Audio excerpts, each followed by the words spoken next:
Oh, 'di ba? Tapos na ang sprinkler, nilipat ko na yung iba diyan. Ah, ganda niya ah. Siyempre shaded 'yan, be. Ah, ang okrang bumulaklak. Isa, dalawa. Tapos pag mawala na ang bulaklak, may coming out naman dito. So 1 2 3 4 5 pala ang okra ko. 5 ka okra. Agoy, lumaki kainin ko na diretso, be. Ano naman to? Tapos na to.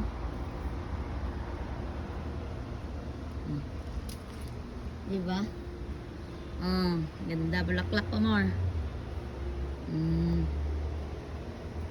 Nagkaupo sa isang tabi. Ang problema kasi, sobrang init. Pag uminit, na good thing may shade siya from there. Ay, alisin ko pa pala yung, ano dyan, yung lemongrass ko na yan.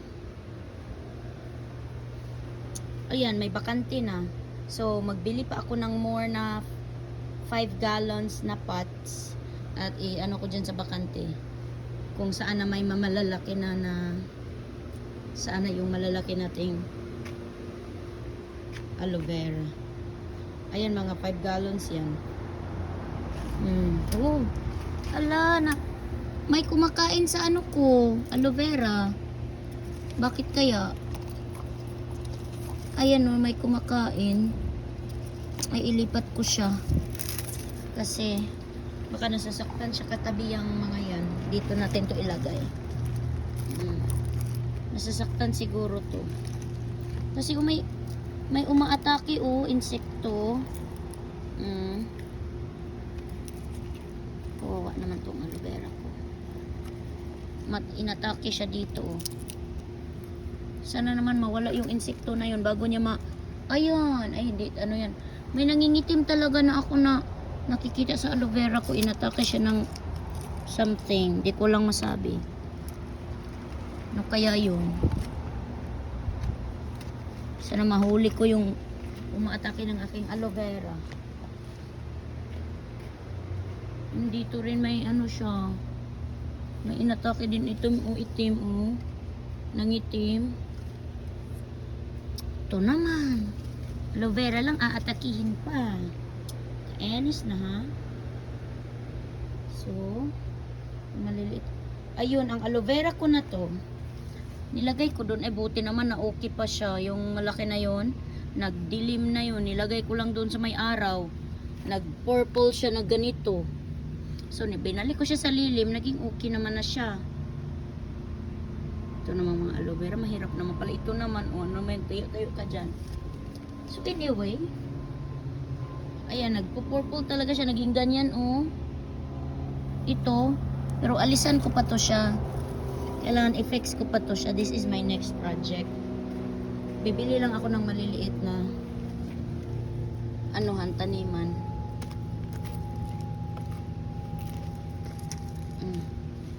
Ito na yung next na project ko. Sa sobrang niyang dami, isa lang ang iiwan ko dyan. Alisin ko silang lahat dyan. Para masaya naman. Sumayayin siya, be. Ano ba, be? Vivivovo? Well, may umatake talaga sa aking aloe vera, be. Ano ba yun? Well, musta ang lemon ta? Liit man siya, be. Well, yan, pinalipat-lipat ko kung saan-saan yan. Doon na lang dapat yan, Ito naman, okay naman na siya. Na-recover niya na ang kanyang dilim. Balik kita dito, be. Diyan ka. Para may maganda namang pots. Ay, ito, pwede ko to ilagay doon sa malayo. Kasi nga, nagdidilim naman siya, Ito, hindi talaga tumubo yung dilibing ko dito ba? Nangyari doon. Baka kailangan kong ganituhin.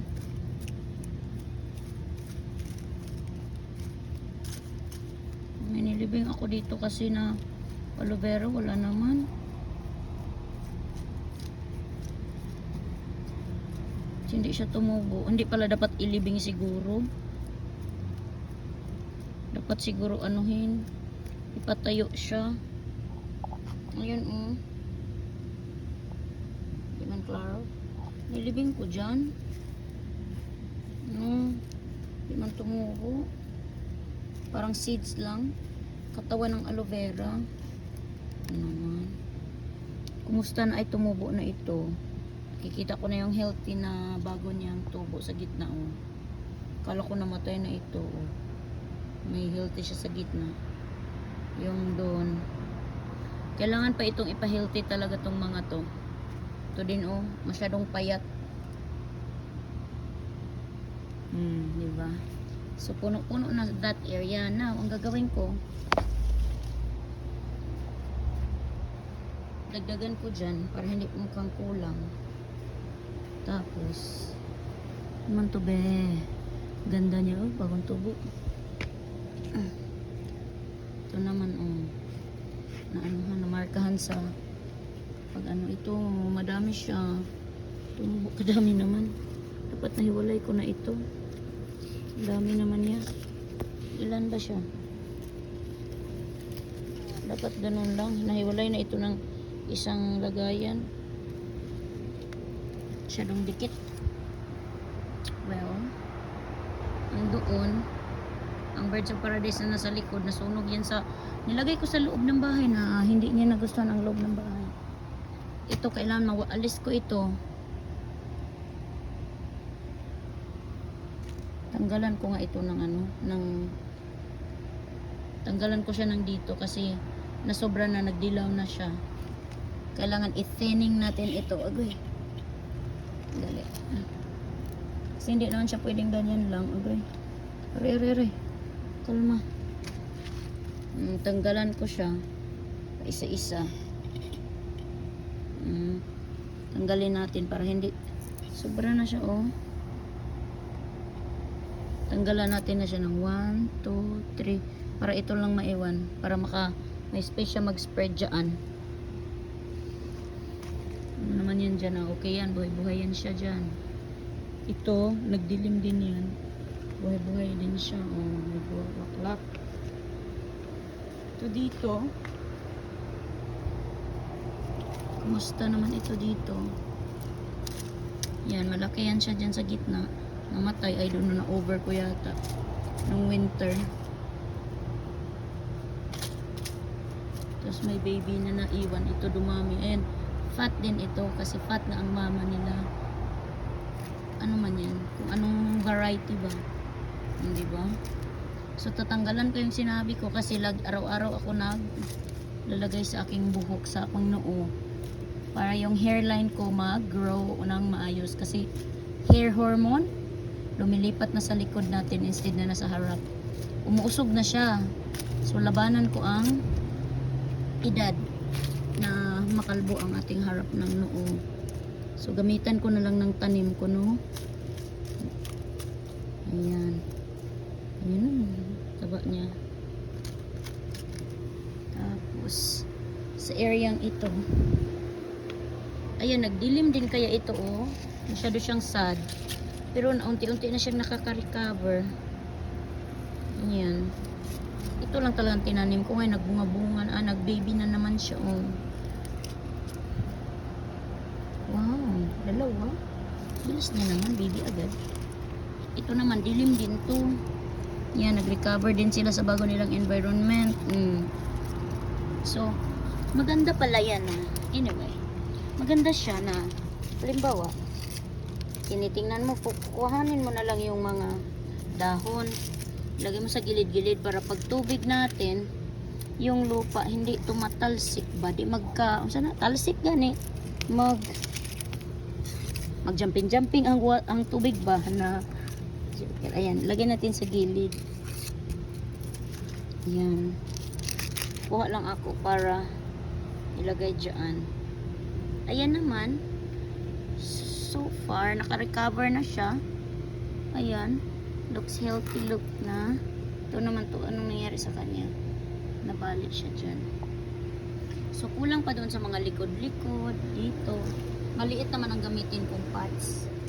hindi na lang siya 5 gallon. Yung maliit lang para unti-unting tutubo silang mag-isa, hindi crowded ang ating aloe vera. May lilim pa ako dito, bakante pa yan, mga siguro madami-dami pang maliit na malagay ko dyan. Di ba? So ganyan lang, mas mabuti to na mag-spend ka time sa mga tanim kasi hindi sila sasagot, pero magbibigay sila ng joy dahil kaya niyan malapit na siyang matsugi. Tapos nilagay ko dito, nilipat ko siya ng doon man yan galing, nilipat ko siya dito, sumaya siya, oh. So may chance, oh, ganyan lang. Tapos hindi kanya i-stressin kasi di man sasagot, pero magbibigay sa iyo ng joy pag naging na-recover niya na yung kanyang sarili, just like that. Diba? Yung doon sa taas, nag-baby na agad siya. Grabe naman yan, agad-agad. Dalawa na agad ang baby niya. Nako. Ano ba ang next kong ililipat? Ito maraming baby agad, as in sobrang dami niyang babies. Sobra ito. Kadami niyang babies. Diba? Pero may umaatake nga ngayon. Ayan din, oh, kailangan ko yung bigyan ng chance na ayusin. Isa ang maiwan dyan. Dadamihan ko ang bili ng ganitong size na pot. 1 gallon ito, no? Be, basahin natin. Hindi ito ang original na laman, ha? Gusto ko lang makuha yung may nakalagay na zone 7. Zone 9 man kami. Pero hindi nga itong original. Full sun. 1 gallon ba ito? Feeling ko kay 1 gallon ito. Hindi ko na alam itong ano na yan. Ano ba yan? Basta ito, hindi na to mga original laman nila, ha. Ni-recycle na ito. Diba? So magawa talaga ako ng maliliit para pag lumaki maganda siya na ilagay sa loob. Ay baka ganito na lang ang damihan ko. Ganito kaliit. No. Pag lumaki, ano naman to dito agoy? May maliit. Natabunan siya ba? Ay, ito alisin ko to. May space pa siya dyan. Ayan. Ayun. Hindi ba? So, everybody has its place, diba? Ayan, kunin natin itong mga nakukulog. Lagay lang natin dyan.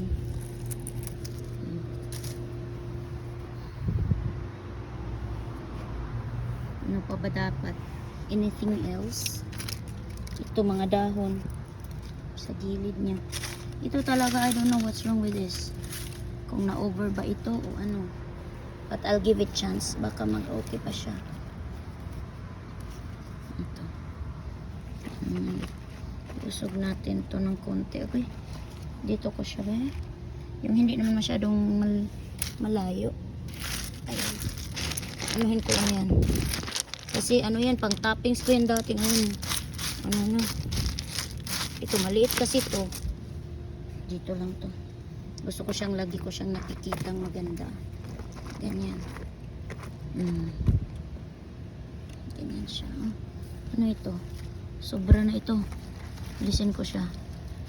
Okay, hugma. Okay, ang ano. Okay. Ayoko siyang masira, syempre. Gusto ko siyang makitang maganda. Ganyan lang siya. Ganda-gandahan. Ayan. Ganyan na lang. Hindi mo siya magbehave. Dali. Dapat yan lang. Ganyan para okay. Para siyang hindi masaya. Hindi mo na siya masaya ngayon. Bakit kaya? Bagong lipat din to eh.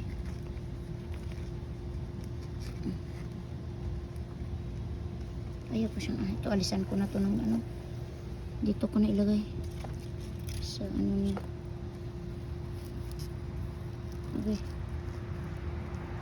Para may support siya ba?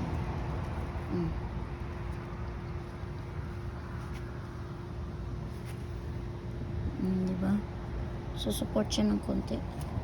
Agoy, wala na. Dumiretso na. Ganyan ba. Ito naman. Ganyan lang. Di naman na-touch. Yaan mo na nga lang yan. Yaan ko na nga lang to dito. Pang support ko yan eh. Ay, anyway, tama na. Sobrang ano na tong for that today's memory na to. Hindi ko lang siya ganyan na lang. Para umano siya. Hindi siya parang weak dito na side. Ganyan na lang. Likod na lang ang makikita ko. Sige na, bye-bye na.